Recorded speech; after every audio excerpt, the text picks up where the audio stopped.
The Artie Lange Show. Artie is sick. Hope you get better soon.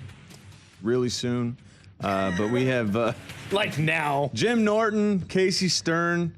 We've been sexting a little during the break. Yes. Talking some porn. I think it's fascinating that you have been a part of that world to some degree.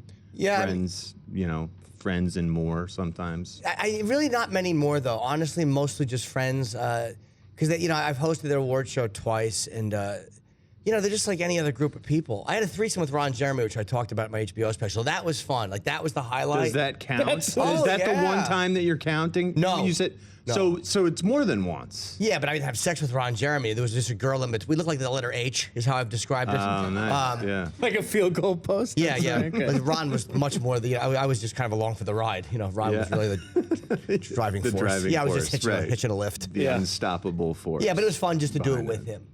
Yeah, sure. I mean, tell your grandkids. Dude, I got someday, pictures right? of it. Dennis Hoffman. Really? Yeah, I have 2 photos Have of you it. tweeted those pictures? I have, but I block out the part that has her face and my Okay. hog, which thank God we're very close together. There you go. Blocked out very nicely. That is great. Can I plug my special? Because I keep Yeah, forgetting to do you that. kidding? Of Please. course. I apologize for just doing it like just No, clumsily do it. like that. Tomorrow night it's on Epix and EpixHD.com. It's called American Degenerate, and I filmed it in Boston, and I'm very happy with it. Okay, Yeah. thank you. I don't okay, wanna so forget. it's on Epix Friday.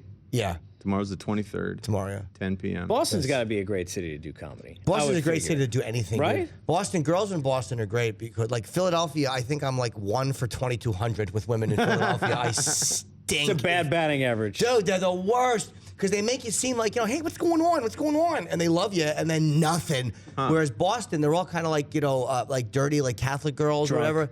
And they are goers there in you go. Boston. Boston and Cleveland girls are probably the 2 dirtiest, sexiest, hottest. Like You got a lot of college chicks, too, maybe right? that's what it is. Massachusetts? Too. Yeah, they're Lot of- dirty. lot of UBC, colleges. Emerson, Northeastern. Now, I've heard Really, only Harvard? great things about Boston, and I've enjoyed my time in Boston, except when we got hosed in the snowball. But last night, Mike, I think it was last night, Mike had some awful things to say 2 nights ago. Not about that part of the About country. the It's entire region. Really? No, Yeah. it was about one person that I've. Do we have that? Is that available that I or no? buddied up to, actually. He's a nice guy. We became friends. Wow. So you blasted a whole region because of one guy you don't like? No, well, He blasted their diction. Really? the Well, they do have accent. weird accents, but I dig it, though. Mike's known for this doing is that. Mike. I like the Pak the Ka and Harvard Yard stuff. His Mike attacks on the doesn't. Northeast are legendary. no, but I've apologized since, and that guy did, Todd from Massachusetts, we became buddies on Twitter now. You're okay. Well, it all worked out, Your Yeah, yeah, buddies. Now, good guy. Todd, he calls into the show. He is trying to steal Mike's job. So Mike's saying that. I think he's keeping his enemies closer, basically. Maybe. I think that's insincere.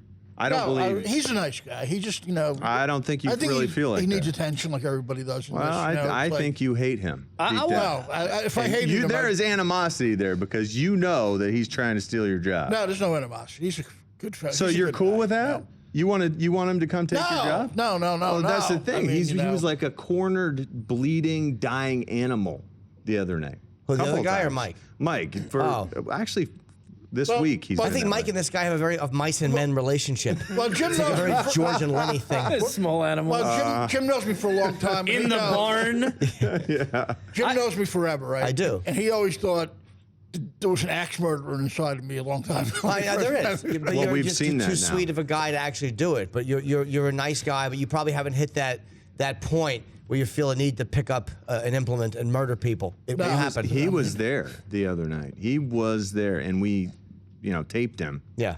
We had to bleep a lot of it. He Mike- was out of control. He lost it. Well, Mike's the kind of guy that would cry as he's murdering somebody. Like Mike He'd would feel the pain. I didn't he would get that. openly He'd feel the weep pain. as he was pounding The their head. emotion. Yeah. I didn't get that impression. John- There was a switch that was flipped. I cried when he killed Joe Pesci during Goodfellas.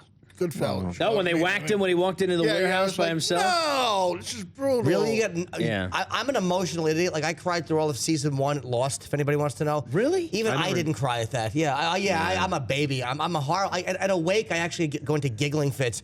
But just watching John Locke in season 1, God, his legs are bad. I really it was the worst. Did you? You didn't happen to see the 9 at 9 on the No. 99? You No. didn't see the 9 at 9 on the 99ers. No, on what is that?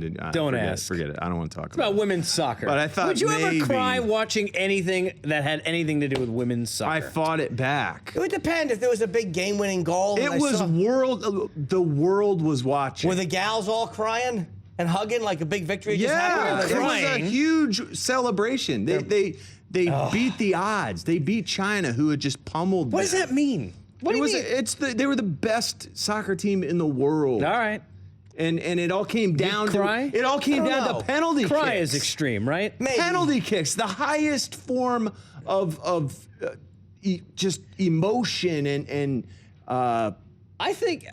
See, I'm more likely to cry watching the end of the Suspense. Mighty Ducks than I am that. Even Like when they go right. If I didn't the Mighty cry- Ducks will get you. You can't turn it off. maybe I wouldn't cry, but I would at least stop booing and throwing fruit at the television. I'm curious about this. When you put together a special, how do you test new stuff? At the Comedy Cellar. You do. Yeah, and then I go on the road and I think I have enough, and I just do the hour and I work it out and I work it out, and some stuff sucks and it bombs and it pops out, and the other stuff you just kind of hone. It's like anything else, just trial and error. Do you get video of the, I know it's kind of weird, but are you mentally kind of taking a scoreboard as you're doing it of how it goes? Are you watching yourself back afterwards? Like a hitter in the sport I cover, they screw up, they go 0 for 4. Sure. They might go back and watch the video and go, okay, see, my shoulder wasn't in where it belongs. Right.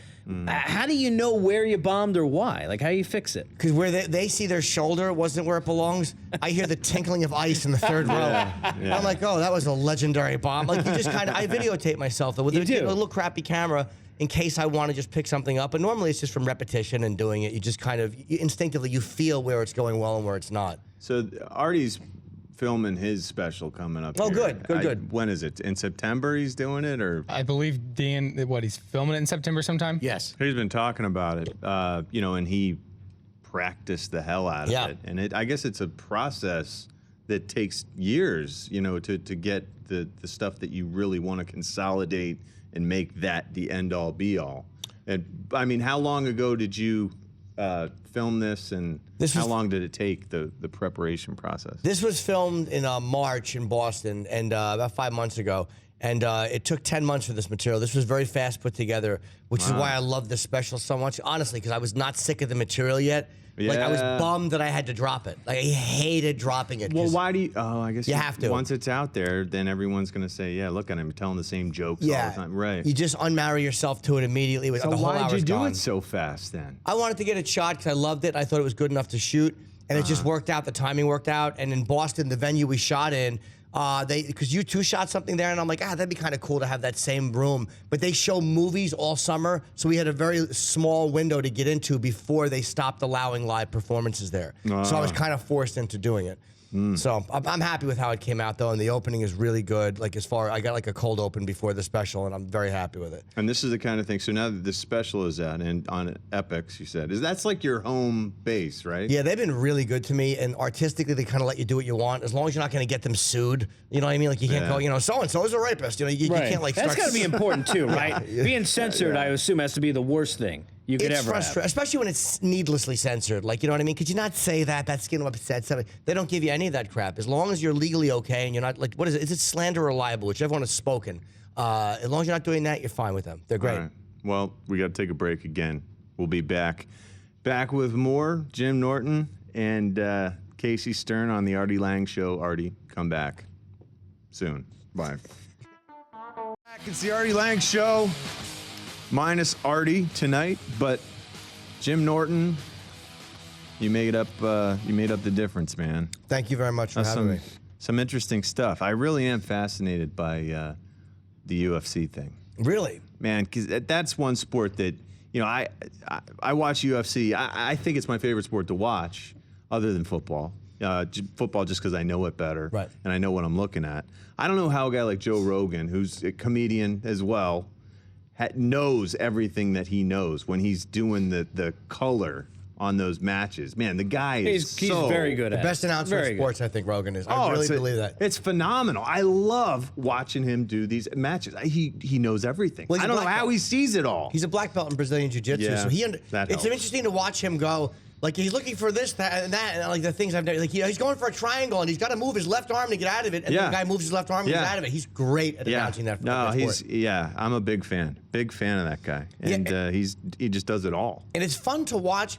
And they're the nicest athletes I've met. Like for some reason, maybe because they have nothing to prove, but every one of them that I've met is like a real alpha male, but there's a gentleness to them because they just know that I'm pretty much a girl in that world. So they are very, very nice, and they've all been nice to me. Well, there's no doubt. I mean, when you get the hell beaten out of you for your job, you get a lot of that vinegar extracted. And you really do. I'm assuming you have nothing to prove. I mean, when I was running into people for my job, I didn't have any sort of aggression to place anywhere else. You got it out at work. You get it out. Yeah, it's cathartic. You're done. You feel good. But we gotta move on. We gotta say goodbye. But thank you so much for coming. Yes. And awesome stuff. Your special. It's airing tomorrow on Epix, 10 p.m. American Degenerate. You're real proud of it. I am. Yeah. I'm gonna have to DVR it and check it out. I can't wait to see it. Thank you. I'm gonna go eat some more snacks. Thanks, boys. Congrats, Jim. It's going to be great. Thank you, Mike. I hope so, and please keep your job. Yes, Try. he will. Congrats, and come back and see us again. Thank you for being on. Back with more Artie Lange Show.